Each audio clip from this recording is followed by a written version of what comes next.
Welcome to the journey of CyberLogic, episode 29, taking on the final boss of Abyssea-Tahrongi. Now in our last video, we first entered this zone and took on the main zone mission boss by killing Lacovie. Now today, we will be killing the other set of NMs to complete our pop set for the final boss of the zone, Lacovie. Now to begin that journey, we will start with Canard Naz. To spawn him, you first need to kill Ko and Eeg in this area until you get the Baleful Skull pop item to drop. Now you can then trade it to the nearby question marks to spawn this NM that you see me taking on right now. Now Naz will re-raise himself a random amount of times, normally between 5 and 12 times. This can make for a very long fight, so just hang in there and keep taking him out. Now after each raise, he will immediately use Corpse Breath, which is a conal ability that will inflict blind, bind, and a good deal of damage. Now Naz possesses a high amount of fast cast, and will be casting several spells including Blizzard 4, Blizzaga 3, Freeze, Paraliga, Silenska, Graviga, and Sleepga 2. Now after the 7th re-raise occurs, he will also gain access to additional spells of Blizzard 5, Blizzaga 4, Freeze 2, and most importantly, Death. So you just need to be careful anytime he goes beyond that 7th re-raise to make sure that you take him out as quickly as possible. Now you don't really need to worry about staggers on this one, fortunately, as the exercise skull that we need will always drop from the final re-raised version of the boss. Now once acquired, we can move on to our next NM. Now, we need to get a Bloody Fang to drop off of the Blood Bats in this area right here in order to spawn that NM. Once we have both it and the Exercise Skull, we can spawn Treble Noctules here where the Blood Bats spawn.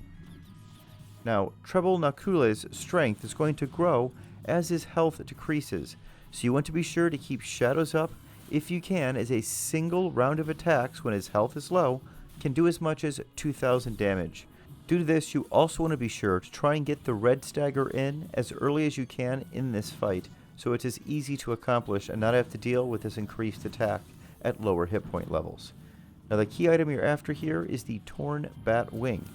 Now if you get that red stagger, it's going to drop 100% of the time, and if you don't, it'll only drop a percentage of the time, so you want to make sure that you really do get that red stagger if possible, because if not, you'll have to go back and kill both the previous Naz NM and get the Bloodbat drop item a second time. Now after Noctules is dead, we can move on to the next NM of Gan Kanag. Now to spawn Gan Kanag, we need to kill Patchy Podiums in this area here until we get an Alkaline Hummus to drop. We then trade it to the question marks nearby to spawn our NM. Now Gan Kanag is a Black Mandragora type enemy with access to a number of nasty abilities. They include Tepal Twist, which is an AoE max health down ability that increases in strength as the enemy's health drops. Petal Pirouette, which is an AoE TP reset ability. Bloom Floweret, which is a max magic points down ability, and that again is going to grow in strength as this enemy's health decreases. And the last ability you need to look out for is a Petalback Spin, which is an AoE ability that will inflict poison, paralyze, silence, plague, blind, and amnesia. Now the use of this ability is what can most commonly slow your fight down the most or even end it, so make sure to use Trust that can get some of these enfeebles off you and your party quickly. Now you again do not need to worry about a red stagger on this one, as the Acidic Hummus pop item that you need is going to drop every time you kill it. Now once you finish off the boss, you want to then head west to this area here to kill Canyon Scorpions until a Venomous Scorpion Stinger will drop. Now once you have the Stinger and the Hummus, together they can be used to spawn the next NM here called Hedit. Now Hedit is a giant scorpion that we need the Gory Scorpion Claw key item from. This means we want to make sure to try and trigger a red stagger if at all possible. Now the main risk with this fight is the use of Mighty Strikes, which allows Hedit to gain the use of Hell Scissors. This ability ignores shadows and will leave its target at critical health levels. It will also reset hate, Due to this, you normally want to have a trust tank summoned so that you can bounce the scorpion back and forth between the two of you. Now rarely, Hell Scissors will do more damage than it should, and it will kill its target, so once you trigger that red stagger, finish this one off as quickly as you can.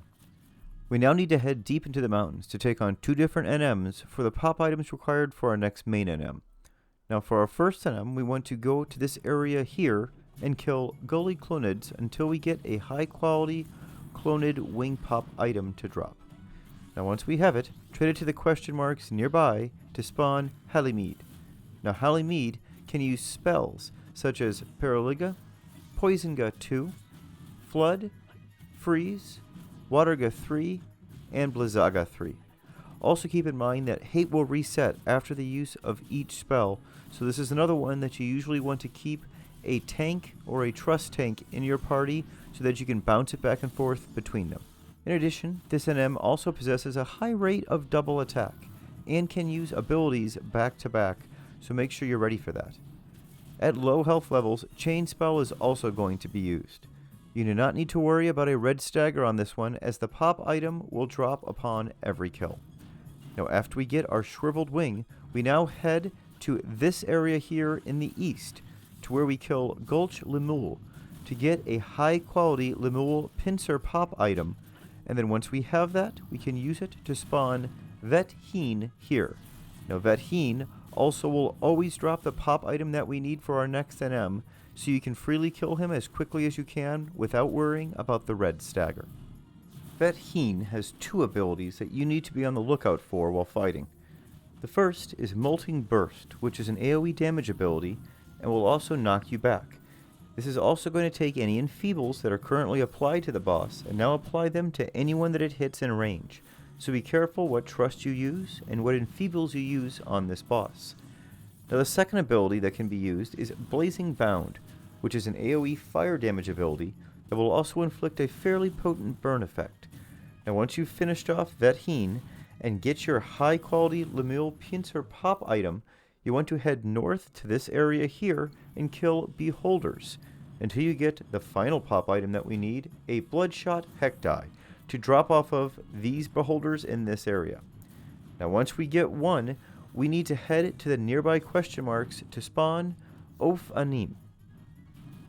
Now he is a Hektai type NM that we need the Venus Hektai's Eyelid key item off of, so we want to get to work on the red stagger right away once spawned. Now this NM isn't overly challenging and will use the standard Hektai abilities, including Catharsis, which will restore a large amount of health to the NM. After Orphanim, we have just 1 NM left before we can spawn our second major boss of this zone, Chloris. Now that NM is Chukwa, and to kill him we simply need to look around up here in the north part of the map near all the other Adamantois, as he spawns every 10 to 15 minutes in this area. What we're on the hunt for is the mossy Adamantois shell key item that we can get off this boss, so make sure you start off by trying for that red stagger. If the key item doesn't drop, we will need to wait for this NM to respawn before trying it again. Now the Chukwa fight is easily the longest one we've done so far today due to the boss's defense and health. The boss will also often retreat into its shell, where it will regain its health and become very difficult to do any damage to. Now during these periods of time when he's in his shell, you want to store your TP and wait to unleash damage in your weapon skills when he comes out of the shell. Now Tortoise Stomp is going to be the primary ability that you see used, and it's a conal ability that will wipe 1 to 3 of your shadows, but otherwise is a non-issue. Quake 2, Stonega 4, Flood 2, and Waterga 4 will also be used frequently when he's in his shell.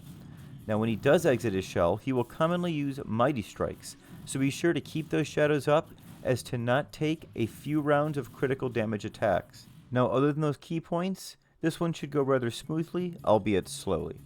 Now once we get that final key item, we are now ready to move on to Chloris. Now Chloris can be found in the eastern part of the Mandragora area here.